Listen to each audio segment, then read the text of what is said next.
First of all, I am a husband to Tracy, father to Lauren, Aaron, and Isaac. Also a farmer, entrepreneur, and then obviously here today, a financial advisor.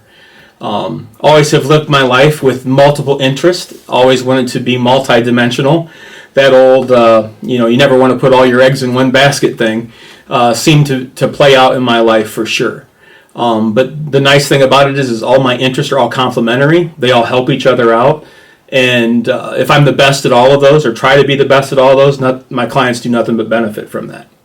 I started out very young in life, my dad didn't think I had to work hard enough on my farm, that I also worked on a turkey farm, Albright Turkey Farm on State Route 61 in Monroeville, Ohio. And Mr. Albright was a commodity speculator back in the day. And as a 13-year-old kid walking into his office back in the early 80s, and he had computer screens everywhere, fascinated a young kid.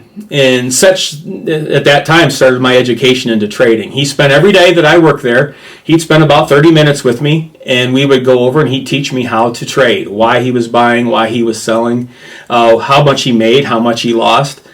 And then was actually going to be a floor trader on the Chicago Board of Trade at a very young age. That was my goal. But then, like every young man, I met a young girl, and that changed my plans, and I wasn't going to go to Chicago anymore and be a trader. So I ended up coming back to the family farm and then also starting our accounting firm that we own as well.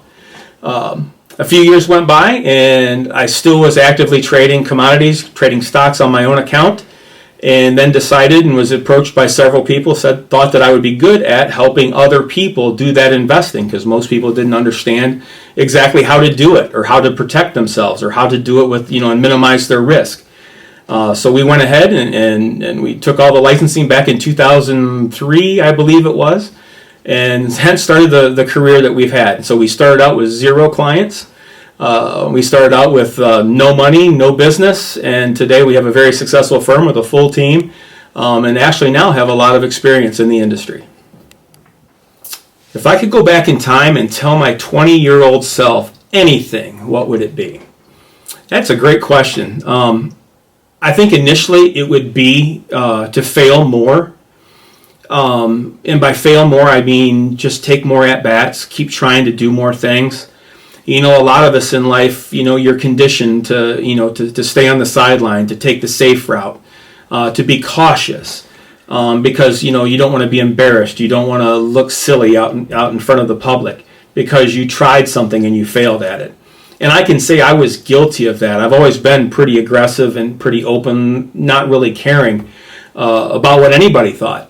But still, I can go back in time that if there were opportunities that were stretch goals, that were stretch instances where if I would have been more willing to take a chance, been more willing to, hey, if I fail, I fail, life could be a lot different now, but you can't put that toothpaste back in the tube.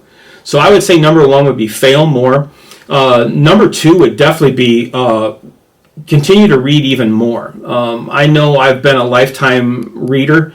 I have to thank my mom for that. We grew up and we didn't have tons and tons of money, but we always had money for books.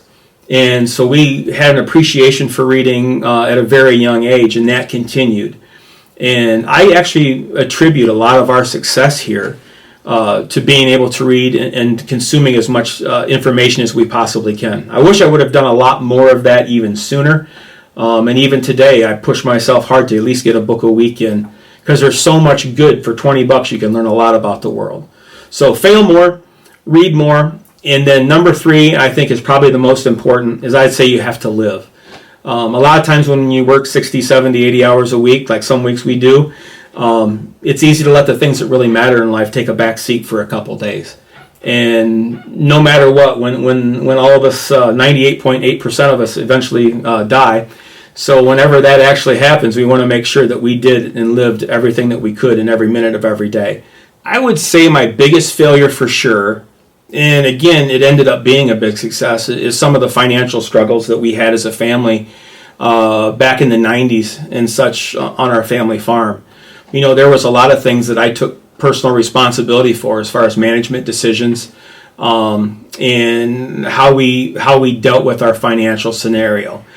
So again, I think a lot of that struggle I have to take the responsibility for and the burden for. But at the same time, going through that time in my life and in my family's life has truly led me to be the person that I am today, and probably in the end turns into my greatest success. Because there's a lot of families we deal with that have small businesses, that have family farms, that it's not always sunshine and butterflies. Times are tough. Whether it's, poor grain prices, whether it's a drought, whether it's an industry changes and now your business isn't relevant anymore, or a new competitor comes to town and you're struggling financially. We going through that experience that I consider one of the hardest things that we ever went through in our life, prepared us to be able to mentor and to coach other farmers, other businesses through the same exact scenarios that we survived. And sometimes it's just being able to tell somebody, hey, I've been there.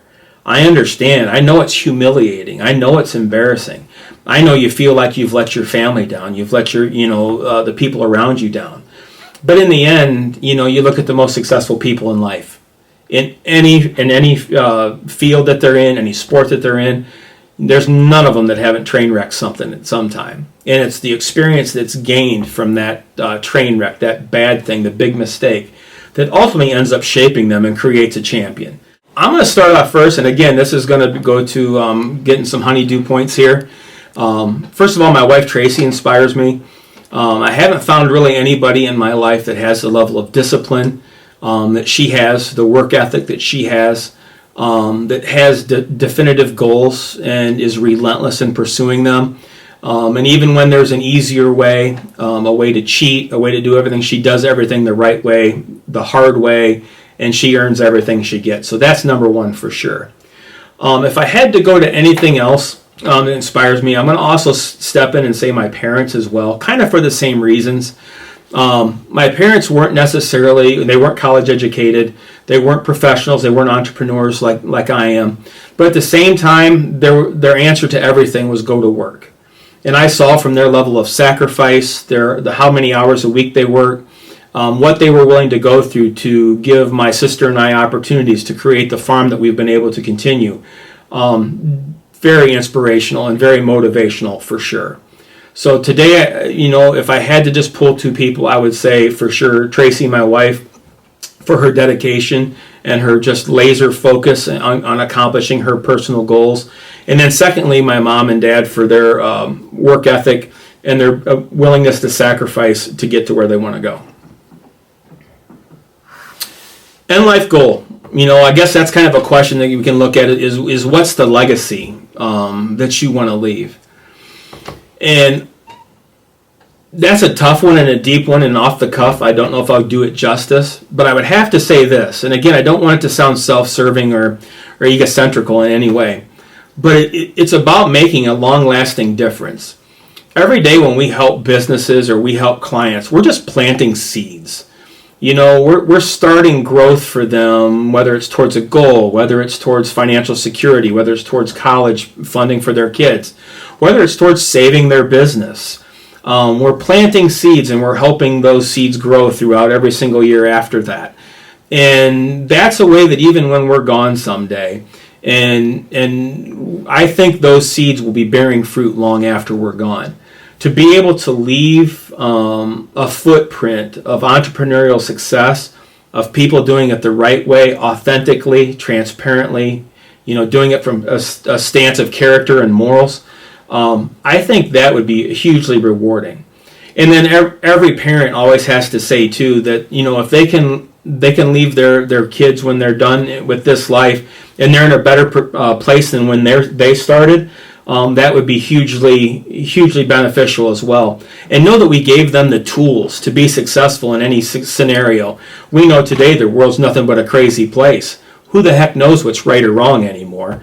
But there's still going to be an operating system that's been planted in our kids that they should be able to be successful no matter what that system is in place someday after we're gone. So obviously to leave a legacy in the business community is critical and important to me specifically. Also we help a lot of farmers do their legacy planning, their transition planning. that's been super rewarding. I know we're well over 100 farms that we've helped start with no planning in place, and we've got them to where now that farm is going to transition to the next generation without a problem. And then ultimately, from a personal standpoint, is making sure the kids are set up and prepared that when mom and dad aren't there anymore, they are set up, they're built to succeed no matter what the environment is.